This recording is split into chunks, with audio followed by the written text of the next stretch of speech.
A lot of people consider Michael Jordan to be the greatest of all time. No, it's got to be MJ. But at the same time, there's plenty of reasons to ask, is Kobe better? Is there somebody that's close to Kobe?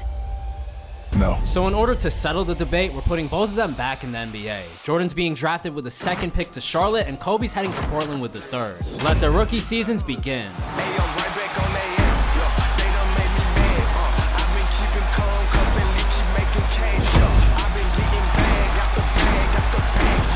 As you can see, both players have had no trouble adjusting to the league, with Kobe averaging 22 and Jordan averaging 24 to win Rookie of the Year. Kobe's season might have been more interesting though, as Damian Lillard has been traded away, officially making him the face of the franchise. It's a really good start for the both of them, since the first player to win 5 championships will be crowned the greatest of all time. And eventually, when you think of the NBA, you'll think of Jordan and Kobe. But that's going to have to wait a while, because in their first seasons, they both missed the playoffs. But that's far from a reason to panic, and after a long off season of training, both would raise their rookie ratings of an 85 to an 89, which would pay off in their second seasons. Kobe's moving up to 24 points per game, while Jordan's falling just short of 26. But while Jordan's scoring more, Kobe's winning more, as he would lead the Hornets to a 42-win season to make it to the playoffs for the first time, while Jordan shockingly only won 36, missing it entirely. Kobe and Portland snuck into the playoffs as the 7th seed. Jordan is nowhere to be found. And while Kobe would shortly be sent home at the hands of John Morant, it's increasingly clear at this point that he's farther ahead than Jordan, who would be spending even more hours in the gym trying to catch up. And just as a reminder, the first of 5 championships wins, but for him it might be extra meaningful since he's playing for his hometown team, who to this point have no titles in their history. Kobe's situation is much different though, as he's the successor to Damian Lillard, who was unable to bring a title to Portland. Each have a different source of motivation, but their goals are the same, and with both reaching 94 overall, they've solidified themselves as superstars. But most importantly, both were able to make it to the playoffs. They both made it to the playoffs, that's progress, but they're at the bottom of the conference, so I don't really know what to make of this. And at least for Jordan, my doubts would prove to be true, as he would struggle and get sent home by the Magic in the first round. On the other hand though, Kobe would be taking down Wemby and the Spurs to make it to the second round against OKC, and while this wound up being the end of the line, once again, he's made it farther than Jordan. Kobe's been eliminated, but he made it to the second round this time. Last season was the first round. It's so obvious he's making way more progress than Jordan. And it's especially confusing since Kobe's best teammate is Tyler Hero, while Jordan's is LaMelo Ball. It really makes no sense as to why he's struggling this hard, but there's nothing he can really do other than put his head down and train for what seemed like forever, coming out bald in the process. But what he lost in follicles, he gained in basketball ability, moving up to 30 points per game. And he's also finally developing some chemistry with LaMelo Ball, forming possibly the best backcourt in the league, eventually leading the Hornets to the second seed. But don't forget about Kobe, who's also causing havoc out west, as both players would dominate their way through the playoffs, with both making the conference finals. If both of them win their matchups, they're meeting in the finals. And Jordan would be doing his part, destroying the Cavs in 5 games to make it to his first finals, a massive improvement from the last few seasons. But on the other hand, Kobe would be struggling to get past the Thunder and Shea, who have an impressive squad of their own. Kobe's doing his best, but in the end, it wasn't enough. He would shockingly miss out on the finals and have to watch Jordan from home. We're gonna have to wait a little bit for that Jordan-Kobe matchup. And at this point, Jordan and LaMelo are in full control. They would dominate the first 3 games of the series to take a 3-0 lead. And after a slight roadblock in game 4 where they wound up losing, the pass over to Martin, the pass over to... No way, Aaron Gordon's crazy for that. What? Jordan and LaMelo would return to Charlotte to finish the job, with Jordan specifically closing out the series with 38 points, bringing his hometown Hornets their first title and striking first in the race to 5 championships. Only time will tell how Kobe will respond, because he might be making some drastic moves in the future if this keeps up. With that being said though, after yet another offseason of work, he would finally hit 98 overall, reaching another level in the regular season to average 32 points per game, just to get eliminated in the second round by the Sacramento Kings. I don't know what happened to Kobe, he's kind of slumping, eliminated second round. On the other hand though, Jordan would ironically demolish the Pistons, Cavs, and Knicks, putting him in the position to win his second title. Jordan has completely come back. It was looking rough for him at the start. He's heading to his second finals. But it's only getting harder from here, as he would be heading to San Antonio to face Victor Wembanyama in the finals, the man who was drafted over both him and Kobe. It's a battle between 2 of the premier players in the entire league, and as you would expect, both would go back and forth, but eventually one would start to pull away, and that would be Jordan, who with the series tied 2-2 would dominate in game 5 to take a 3-2 lead. Jordan's 1 game away from his second title, and right now it's looking fantastic for Jordan, as he would go on the road in San Antonio, dropping a 30-point triple-double, inching closer and closer to his second title. But Wemby isn't going down that easily, as he would show the world why he went #1 over Jordan, stealing the game back to force game 7. Oh bro, we're going to game 7. We're going to game 7, Wemby against Jordan. And fortunately for Jordan, game 7 would be played on his home floor, which is a major advantage. Wemby, of course, is not going down that easily, but Jordan would have the slight edge with a 3-point lead with 2 minutes left. If he wins here, he's winning his second title. Pass down to Wemby. Oh my god, they almost stole it. Okay. Less than 2 minutes left. Wemby has 25. Jordan has 40. Pass. It's about to be passed over to Jordan. I feel it. Nope. LaMelo's going to take it himself. He's blocked by Wemby, but a foul. He made the first. Melo. Second free throw. Good. 3-point lead for Charlotte. They do throw it down to Wemby in the post. A mismatch. That is, wow. Who is guarding him? Bro, he is way too short. They're about to pass it to Jordan. No, LaMelo. Jordan was so wide open. Is it the LaMelo show? LaMelo, oh my god, a horrible shot from LaMelo. Wemby with a chance to put the Hornets away into the post. Another layup. Bro, who's stopping that? And that's the first lead for the Spurs, bro. They might come back and win. Jordan might lose in the finals. LaMelo with the ball over to Jordan. Finally gets a touch down the stretch. The spin move in the paint. Jordan's blocked. Just an absolute disaster class from the Hornets down the stretch. And they foul. Assuming he makes both free throws, they can still top the game. He missed the first free throw. Second free throw, Van Vliet. It's good. All right, here we go. Charlotte calls their final timeout with the finals on the line. 24 seconds left on the clock. Jordan with the chance to go up 2-0 on Kobe. And LaMelo does not want to pass him the ball. LaMelo. Oh my god. Is that Naz Reid? No way. Oh my god.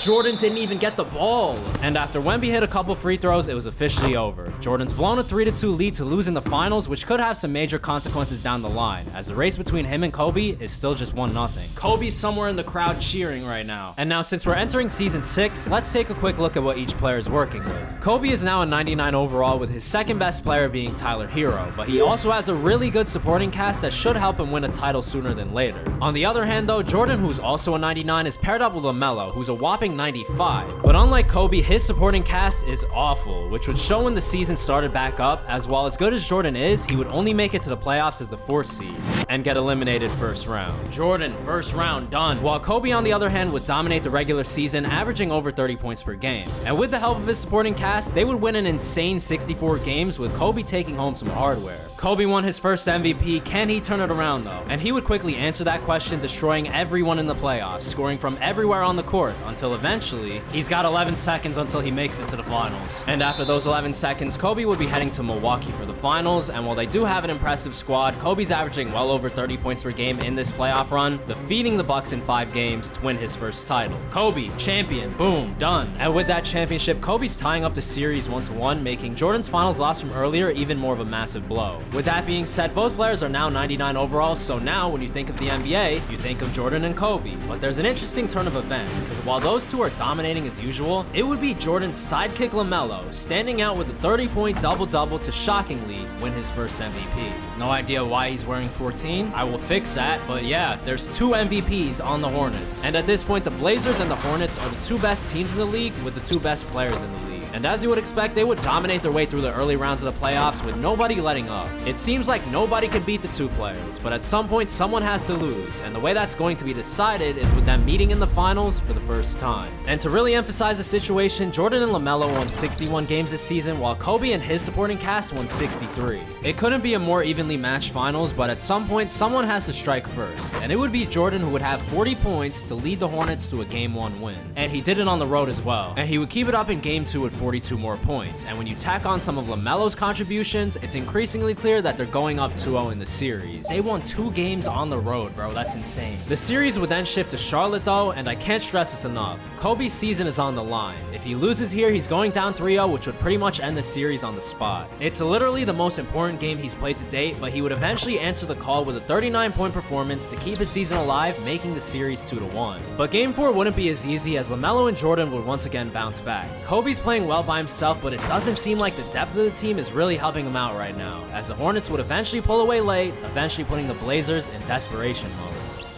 Dude, I wasn't even like ready to commentate. What just happened? Jordan would now be walking out of Charlotte with a 3-1 lead. And at this point, as good as Kobe is, it seems like he's met his match. Jordan would shortly after finish the job in Game 5, blowing out the Blazers on the road to win his second championship, ultimately lifting the trophy on Kobe's home floor. Kobe's working extremely hard, we all know this, but he's falling behind 2-1 in the series. And it's also important to mention that he only has 1 year left on his contract. He's now entering his 8th season, and if it doesn't go well, he might not be in Portland Brooklyn for long. Kobe's hinting that he could leave in free agency. It might happen, and it's not looking too good for him because Jordan would be overshadowing him once again, winning his second MVP. It seems like he might be pulling away from Kobe, or at least it did until he got eliminated second round. Jordan's MVP clearly was fake as hell, so now the spotlight is back on Kobe. He's down 2-1 to Jordan in the race to 5 and needs to take advantage of this opportunity, which he would do, destroying everyone in the playoffs to then head to Brooklyn for the finals, where he would continue to dominate, taking a commanding 3-0 lead. Seems like if it's not Jordan in the finals, Kobe's got it. And just as he's done the entire season, Kobe would close out the Nets on the road, finishing with 44 points to capture his second title, tying him up with Jordan in the race to 5. It was one of the most dominant seasons we've seen from either star, but now we're at a critical point, because Kobe's now a free agent, and while most players would just run it back with a championship team, Kobe would leave, shockingly heading to Minnesota to play with two aging but solid players in Brandon Ingram and Jaren Jackson. But before we find out what happens to him, let's check in on Jordan, who's being eliminated early on yet again. But Kobe shockingly would have no problems. He would eliminate his former team, the Trailblazers, in the first round. Kobe might have made the smart choice, I'm not gonna lie. And then dominate the next 2 rounds once again to make it to his 3rd straight finals and first with the Timberwolves. Kobe made it, where he would dominate, averaging 35 points per game to take a 3-2 lead. He's 1 game away, man, and pretty much close out the series in game 6 with 33 points, and after this shot, 35. About to get the screen from Jaren Jackson, the mid-range, he's not missing that one, all culminating in him winning his 2nd straight title with 2 different teams to probably go up 3-2 in the race to 5. It's pretty clear that Jordan's lost all his momentum, and at this point, him and LaMelo hate one another, and with his contract expiring, he would also be making a move, taking his talents to South Beach. Both players have now left their original teams in search of a fresh start, but now we're about to find out who made the better decision, because after both stormed their way through the playoffs, they would meet in the finals for the 2nd time. And just to refresh your memory, it was Jordan who had the best of Kobe several seasons ago, but a lot has changed since then as Kobe has won the last 2 titles, and he would keep it up in the rematch, slightly outplaying Jordan to take a 3-2 lead. But game 6 would be played in Miami, and Jordan's not letting himself be sent home just yet. Kobe's guarding him, but it really didn't matter. Jordan would have 37 points well into the 4th quarter, and after this shot, 39.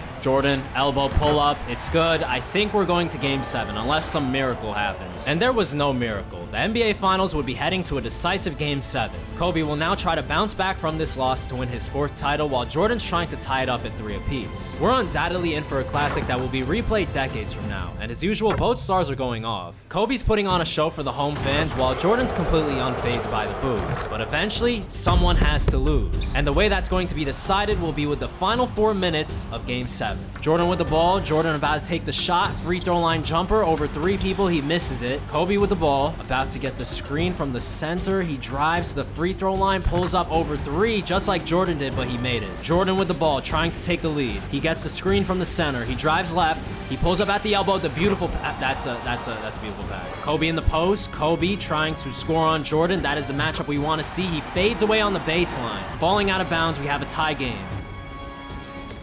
Oh my god, bro, what kind of pass?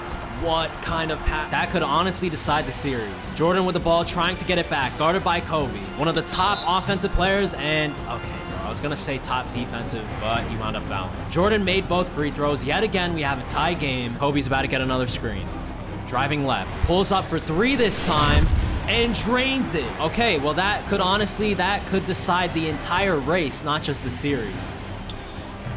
Oh my god, Jordan's folding. Unbelievable stuff from Kobe. Kobe driving to the basket. Oh my god, I thought he was about to yam it. Meanwhile, Jordan's not even hiding the fact that he's frustrated by his teammates. Kobe is hitting both free throws. And now we have a 5-point game. Here we go. Not much time left for Miami. They're about to give it to Jordan.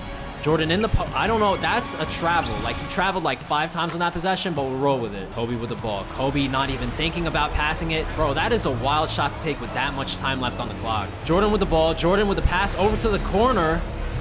And it works out for, oh my god. Okay, well, it's not. This is literally the most wild game I've ever seen in my life. Jordan driving left. I mean, Kobe. Oh my god. Oh my god, he hit the back of the backboard. What is happening right now? Jordan with the ball. Jordan driving right. Jordan pulls up. That's a horrible shot. He missed it, bro, for the championship. Are we about to see a game winner for the championship? They're about to pass it down to Kobe. I've seen this play a million times.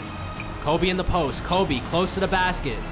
Supposed to do something, or going to do something. He draws the foul. Kobe, first free throw. Horrible camera angle. It's good. Kobe, second free throw. Good camera angle. It's good. And now Miami will call their final timeout. They're down 2 with 10 seconds left. Everyone in the stadium knows the ball is going to Jordan. last chance for Miami. Jordan trying to save Kobe with the steal. Oh my God. Bro, go dunk it. What are you doing? Oh my God. That is the worst choke. And my speechlessness was well warranted. Out of all the plays we've seen from Kobe, who would have thought his most iconic would be on the defensive end? He's pretty much sealed the championship, and Jordan knows it too. He's pissed at his teammates, and he's letting them know. Kobe would go to the line, sink the free throws, and win his 4th title, making it 4-2 in the race to 5. And as for Jordan, he's cooked. The Miami team chemistry would be completely destroyed after his outburst, and he wouldn't really make too much noise after that. And while it took Kobe 4 more years, he would eventually find himself back in the finals against the wild Philly team. Who are you people? Who he would easily take care of, averaging his usual 30 points per game. Kobe, ISO, one more shot for the title, step back on the baseline, it's good. Eventually sweeping the finals, winning his 5th championship, officially making him the greatest of all time. But is Kobe good enough to beat someone better than Jordan? Maybe someone like LeBron James? To find out the answer to that question and see if Kobe can take down yet another star, click the video on the screen.